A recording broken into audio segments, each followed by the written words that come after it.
How's it going, everyone? I am David Dziekanski with Quantify Funds. With us today is Steve Ankerstar in our first episode of Bitcoin friendly RIAs. It's a very interesting time in Bitcoin land. Obviously, 50% drawdown from the top, and you're seeing more and more advisors have access to Bitcoin related products, specifically Morgan Stanley releasing their own Bitcoin ETF. But the adoption has been very, very slow. So we wanted to kick this off as our first interview in the series with advisors that have truly embraced Bitcoin adoption within their RA. Steve, how are you? Thank you for joining us today. Hey, David, thank you so much for having me. Definitely a Bitcoin friendly advisor. We hopped in kind of, I wouldn't say early on in the Bitcoin picture, but certainly early on in the RIA picture for adopting it firm wide. So I'm happy to answer any questions you have on our journey. Great. And first, if you wouldn't mind, just give us a little bit of background. Who is Ankerstar Wealth? Who do you serve? And how did a fighter pilot end up running an RIA? That's a great question, right? So fighter pilots are in the news lately, right? Had the Blue Angel fly over a couple days ago. I thought it was amazing. Some other people thought it was low. To each their own, right? But Steve Ankerstar, I'm a retired Air Force pilot, not Navy. Flew jets for the Air Force, but I was a long time long time investor. I started investing in individual stocks in high school. I wanted to go to college and become an investor, kind of like Michael J. Fox, if you remember the show from back in the day with Alex P. Keaton. That's what I wanted to do until I saw Top Gun when I was a junior in high school, and I said, "Heck, I got to do that first," and did. Um, but so that's how I went through the path of becoming, fighter pilot. Spent my career flying fighters. You can kind of see them in the background there. But what led me to the investment firm is I'm at 43. I'm retiring from the Air Force. I'm financially independent, being the fact that I started young, right? That's always the key to success is get Yeah. started early. But I've been helping folks throughout my military career really do some investing. So therefore, it was only natural that was I was talking about on a daily basis outside of my normal job. Was getting to people started, setting them up for success, and that's what parlayed into the firm that I started 12 years ago when I retired. So started my own RIA. It was just me for a while. I targeted the mass affluent. So again, looking for the folks like the standard military person that in their 40s with 500,000 to 1.5 million, really trying to help them continue to grow that nest egg and then be able to live off of it in retirement. What that's grown into now for Ankerstar Wealth, I started off as Afterburner Financial because I like the couldn't let the airplane go. Great name. So I kept the Afterburner name. Everybody thought I sold insurance, so I said, okay, I got to lose financial and bring in wealth. So I went Yeah. with Ankerstar Wealth. I still, though, in the logo have the fighter jet right in the middle of it because I Love it. can't let go. But today I have myself plus five other advisors. We manage a little over 150 million. I'm in Austin, Texas. I have advisors here in Texas as well as Las Vegas and Cincinnati. So that's kind of how I started and how I got to where we are today. Fantastic. So why do you think Bitcoin adoption across the advisory industry has been so slow? And did you expect this? And did you expect, especially I alluded to with the launch of the Morgan Stanley ETF, I really expected that to unleash the financial advisory assets in the Bitcoin category, but the data really truly shows that most of the crypto ETF flows are truly coming from self-directed clients still, even in 2026. Yeah, so I think there's two big headwinds there, and the first one is compliance, and the second one is reputation risk. And the way I would say is a lot of advisors, especially, I'm 56, so I'm not young, but I am on the younger half of the advisors stage, right? So a lot of older folks, they've made their money, they've taken care of their clients, so they don't need to necessarily adopt Bitcoin, crypto, anything that's even private credit. They can stay away from anything that's new and hot because that's not their client base that they've built 20, 30 years relationships with. So if that's their goal is to kind of what I call fade their book, right? Meaning they're not looking to grow. They're not trying to target the 30 and 40-year-olds. They're not trying to really take any risks. They just don't do it because they don't have to do it. And, they can just ride their book out, if you will. From a compliance piece, if somebody's off on their own as a solo advisor or a small firm where you do your own compliance, there's just some concern that if I go down this road with crypto, that I'm going to face some compliance or get burned by some compliance risk, whether that's true or not. They just don't want to deal with it. And then if you get with a bigger firm, the answer is no until proven yes, right? That's the nature of the big firm Or compliance. until they launch their own ETF. So yeah, So, so right yeah. there you go. And I will say that so there's kind of the headwind for the compliance piece. And you're right. I was a little leery. Like we don't open crypto wallets for folks. Somebody I'll talk to them about that. Is this is not me, the advisor. This is Steve, your friend, going, here's what I know, right? Do what you want. Here's what I know. But if you invest with us, I like the ETF wrapper because it makes it simple for me. I feel protected from a compliance SEC standpoint. I know you guys have your ETFs, right? So that's nice and easy. It works for taxes. There's a lot of things to like about just buying an ETF versus trying to figure out what my 128 digit password is. But that's the compliance piece of it, right? The second piece that I'll talk about is reputation risk. I was at a conference in New York City a couple years ago, and we had just started our Bitcoin strategy. We're actually putting it into models. We have almost all of our clients into some form of Bitcoin wrapper, if not a spot ETF and a leveraged one that is protected, right? A managed outcome sort of ETF, that sort of thing. And I brought it up during an alternatives conference, and I asked the moderator, I'm like, hey, I'm going to say Bitcoin as a hot take and see where this goes. I'm like, but I won't say it if you don't want me to. And he's like, I love it. And I'm like, don't start with me because end with me because it'll hijack the rest of your conversation. And so I bring up Bitcoin as a valid alternative solution. And I said 3 to 5% in any person's portfolio. The eye rolls, the yawns, the groans out of the 70 and up crowd that were in there. And then, of course, we got to Q&A, and it was the hand shot up, and I'm like, oh, there's my guy, right? So I'm like, yes, sir. And he said, aren't you worried about reputation risk? And I said, well, I will say the same thing to you. Aren't you worried about reputation risk? And if you think, the analogy that I used is, when we think back, like, I'm of the age where the personal computer came out. I went and asked my parent, the VIC-20, if you remember VIC-20, Commodore 64, any of that stuff. That's like my wheelhouse as a child. And I said, hey, I want this stuff. I want to learn about it. My parents said no. What did I do? I went around them, right? I mean, so it's kind of the same thing with, magic boxes that you plug into a wall that cook food. That's never going to work. The internet, that'll never work. There's no way we'll ever carry smartphones around in our pockets. That's ridiculous. Obviously that won't happen. All these things that the older folks tend to be wrong about. I view crypto the same way. It's coming. It's going to fit into society somehow. I think it will take over. I don't know how. I mean, nobody's got a crystal ball of exactly the how, but I think it's worth investing in. And the reputation risk is for folks that don't participate or choose to educate themselves about Bitcoin, or choose to just have a small sleeve and do an ETF type packaging thing, which there are many out there. I completely agree. I think, especially for the older folks who might be a little bit more focused on fixed income, I always like to highlight that the TLT 10 to 20 year Treasury bond also had a 50% drawdown over the last 4 years, Yeah. which has so far matched this drawdown in Bitcoin. And you're actually seeing the volatility on Bitcoin drop substantially, where it's truly not much more volatile than your average growth equity portfolio, sitting right around 40 vol at the moment. So I think completely agree. It definitely has a place for everyone in all of these portfolios. So what do conversations with clients look like? Are they the one who bring it up to you first? Do you bring it up to them first? Do all of your clients have some sort of Bitcoin allocation, or are there some who choose not to have a Bitcoin allocation? So here's how I would say is most of our clients have some form of Bitcoin exposure. And it's generally, we're going to put that into their portfolio in some manner or fashion without having the discussion. And if they don't really push back, we consider it, a 2 to 3% allocation. And if they ask, then we'll explain why. Or if if they go hard over against it, like, hey, isn't that crypto and isn't that for thieves? And start going down to some traditional stuff, I'll simply pull it back out and say, no problem. We can have, and I put NB in their account description of no Bitcoin. But we think it's one of the most exciting themes out there as far as the upside. Now, are we in the winter? Yes, it sucks. whatever, we do this.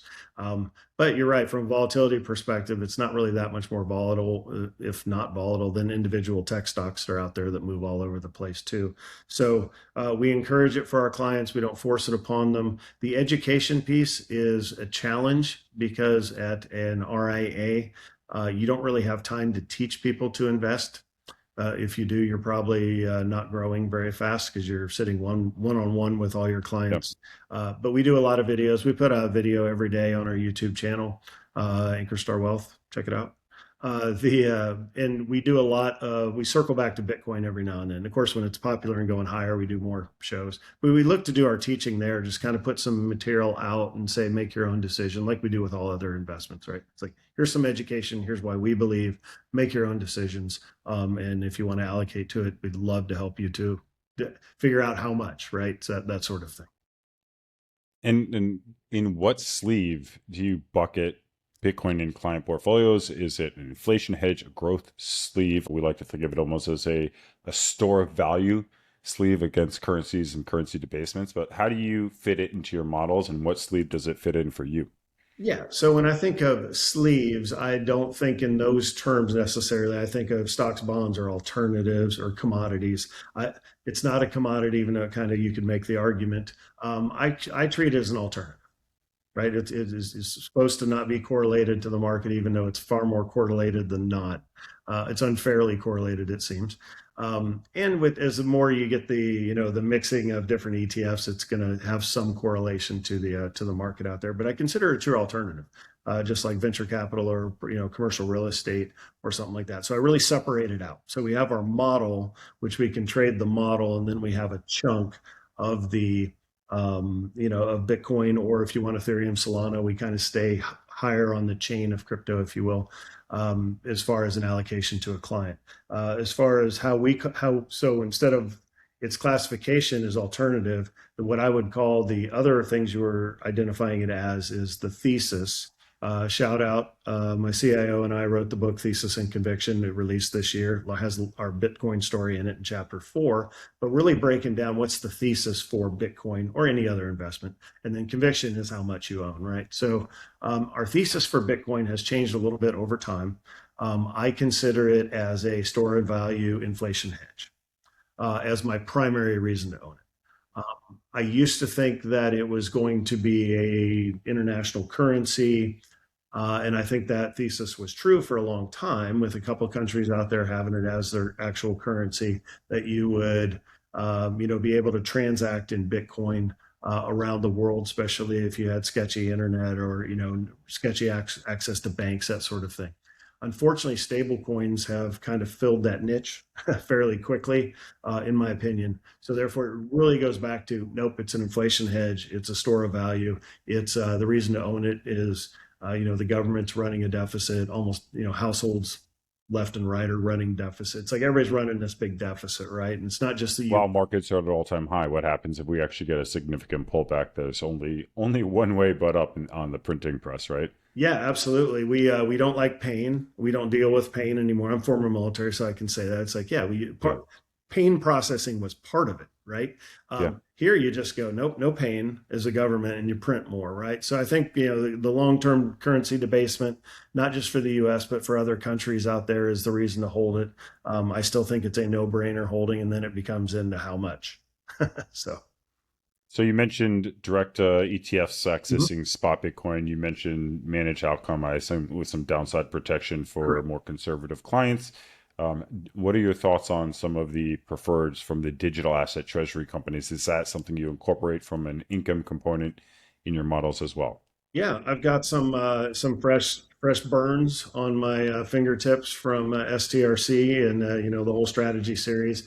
We moved in pretty. So our journey was the old Grayscale Trust GBTC. That was before the spot ETFs came out. Spot ETFs came out in January 2024. We hopped into those, largely sold out of GBTC, and then had our exposure there. And you're right, when the preferreds hit the scene, I followed Michael Saylor. We jokingly call him Bitcoin Jesus, right? So I've been to all of the conferences and knelt at his feet for everything he said. And when the preferreds came out and the engine and the flywheel, and we've had Fong Lee, he's got one of his kids is here in Austin, so it's kind of an easy poach. But he came out to our building and spoke at our lounge, so it was kind of nice. Yeah, we jumped in hook, line, and sinker to STRC. Not so much the STRF, C or K versions, or excuse me, FD or K versions. Um, but yeah, and then kind of got burned recently, right? When Saylor sells 32 Bitcoin and then buys 800, everybody doesn't, everybody freaks out, right? And I'd since argue also some of that was kind of the marketplace punishing Michael Saylor for reducing his cash on his balance sheet. He had brought his cash from 18 months down to 6. He's yeah, brought it back up to 7. Now it's almost back up to 18 months. Curious what you think like the market wants to see in terms of cash position, because I very much tell people that, STRC, SATA, all these prefers, especially the ones that are targeting a par of 100, they're almost like selling insurance on Bitcoin, not only crashing, but crashing and never rebounding. And the cash pile gives them a time horizon to weigh out to kind of weather the storm in a pullback until there is a recovery, which will just change the whole fundamentals and economics of his company. What is the cash level that you would like to see on all these DAT balance sheets with these preferreds? so I think you're serving two masters there, or I'll answer it in two questions. If everybody understood Bitcoin, okay, and now understanding it at least to a functional level, I should say. Mm-hmm. I don't think you would need much cash at all on the balance sheet. You would keep just enough to pay the dividend, and that you cash is trash, right? You'd rather have your capital in Bitcoin. Well, that's one thing. Hey, puppy, I see you in the background there. Good looking dog. Um, the but that's the operational piece. That's what I would do. Now, when everybody else, the Karens of the internet, go crazy, or the Karens on X go crazy about the cash balance and how many months and years and all of that you need, which kind of forced their hand, that master, you have to keep all kinds of cash around, which I think is kind of dumb. I think the only reason he's doing it is just for the public facing nature of the people, the experts, want to see it.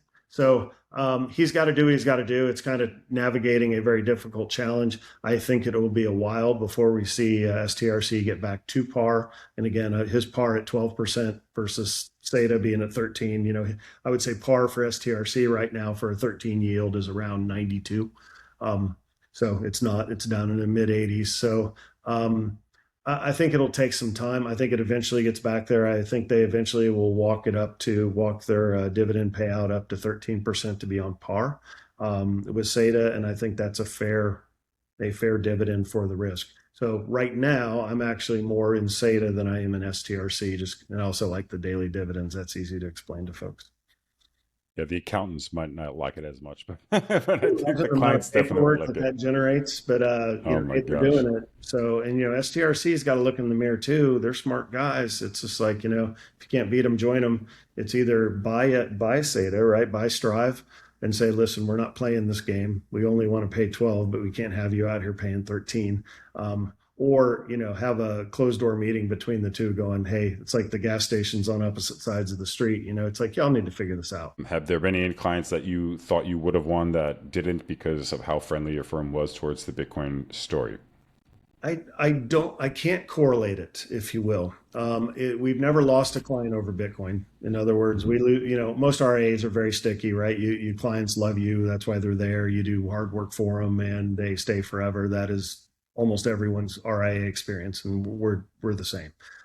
No one's ever, left over getting torched by STRC lately when it just overnight dropped from 100 to, 85 and 75. It's like, Jesus, what's going on? But I don't think we really had anybody walk in the door and because of Bitcoin or digital asset exposure. We have a lot of social events. We generally run one a week here at our building. We have a lounge. And holds 35 people or so. So we have a lot of folks who are like, this is awesome. You're kicking butt, but your average crypto guy is still a DIY person, right? They're smart, right? They've taken the time to educate themselves and they don't believe in needing an advisor for that. So I think there's a natural friction there is your true believers, the I believe button folks are not in the ETFs and they're not participating in a lot of these funds that we come up with. great ideas, but these folks are off on their own doing their own thing. Yeah, I always tell people, especially I think relevant to the STRC pullback, you can very quickly tell if you're overexposed to an asset if you're not willing to rebalance it to your target weight after a 25% pullback. That'll tell you if you were appropriately allocated to or not.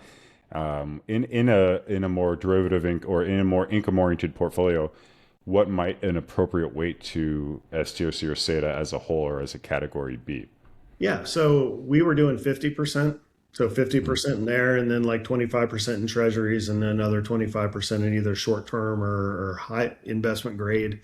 So, you're taking your 12 to 13% balancing off with a 4 and 5% to get that collective, 7 to 8%, juicing your exposure. Since the heart attack and the preferreds, we've gone down to 25%. So we've put a high yield back into the mix. So it's now 25% of the preferred exposure is 20% high yield. And I hate that. Yeah. I'm largely doing that just honestly because I can't afford another huge hit if you get the big sell off again. It's like going back, you joked with the firm. It's like that's going back to your ex, right? You were burned and you keep going back to the well, right? It's like, what's the matter with Yeah. you?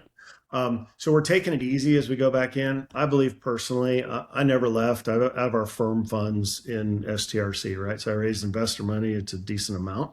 I did not like the downturn, but I also said I don't care, right? I want the yield. I believe the thesis. I have conviction. I can wait it out because that's safety net money anyway. That's not necessarily the retail experience. Retail investors, wheelhouse is to be able to be okay with something that takes a hit like that. So, what has to happen in your eyes for there to be a true wider adoption of Bitcoin in the RA community? I think it's gone. Well, I think there's Bitcoin and then the RA community. I think the RA community, similar to the institutional level investors, it's largely just like there's so much bad blood that runs around in the Bitcoin. I wouldn't say community, but involving Bitcoin. It's been tied to Trump now. You got the Clarity Act, which is now just tied to Trump, right? Not what's best for the country. It's just Trump, and got the Trump family out there active in the digital space, which is not helpful. And then, of course, with Saylor and the small sell from the guy that said don't sell your Bitcoin, and then he sells some of his Bitcoin. It's like, well, that's not great. So there's some infighting going on. And I don't know how much the general public knows about that, but there's infighting going on within Bitcoin that generally doesn't seem to have been there really. So I think there's some challenges. I think the Clarity Act would be a green light for not only RIAs and institutions to be more adoptive, but I think a lot of it is just age. Like I said earlier, is if somebody's 60 and got a nice book and can fade it, they can afford to sit there and go, hey, if y'all want Bitcoin, I'll put it into your portfolio, but I'm not trying to encourage it or educate you on it, or not. I'm ambivalent. So therefore, those folks aren't really probably going to embrace it in their lifetimes. I just don't see that changing. So that's going to be a time thing for Bitcoin to catch on. So, what advice would you give an advisor who's, let's say, Bitcoin curious but scared to make that first step? It depends on if they even have an option. So I do have advisors reach out to me and say, want to know how I did it because they can't do it, they can't use it where they are. So think your big houses, your Edward Jones, Raymond James, Wells Fargo, they just have this can't deal in it. But they're already thinking about going independent, and this is something that they want to now embrace. So I tell them that it's just like, if that's a big move, right? There's legal challenges, you have to navigate all of that. That's far more important than offering crypto or Bitcoin. But if you're going to do that, then it becomes an offering for you. If they're already out on their own, that's a little different story. Then it's do a little self education. You do need to go to, crypto conference. They have the DAC FP that Rick Edelman puts on every year, the old Vision conference, if you will. I go to that. And, go to the big Bitcoin 2026. I went to that too. Do some education. You don't need to know everything. You don't need to understand everything. But if you know more than your clients and they're they're attracted to it, then yeah, knowing more than them is enough for you to be able to put it in their portfolio, especially in something as easy as an ETF wrapper. So I have one rapid fire question for Sure. you. Bitcoin, gold, or both? I'm Bitcoin only. I don't see the attraction in gold. However, I do understand, though, if you're going to a store of value argument as your primary thesis, which it is mine, you could certainly mix the two. I think, I'm an upside guy. I see gold as far more defensive protection, and I see the upside in gold or the upside in Bitcoin being more attractive to me. And where can people find you, your website, your socials, and your firm, and obviously your book, if you want to show that one more time? Yeah, you bet. Your Always shout out on the book, Amazon Thesis and Conviction. We just sold 154 copies last weekend. We did a little advertising surge, so that's kind of interesting. congratulations. Thank you. People are like, "That's not a lot." It's like that's a lot, honestly, for a book. To be honest, AnkerstarWealth.com is our website. That will take you to everything. If you just Google Ankerstar Wealth, you'll see that. And we have again a YouTube channel. We're active on all the socials. We're very aggressive and we're in growth mode. So if you like what you hear, please reach out and we'll find a place for you on our team. Thanks so much. That concludes our first episode of Bitcoin Friendly RAs. Thank you all for tuning in. Until next time. Thank you.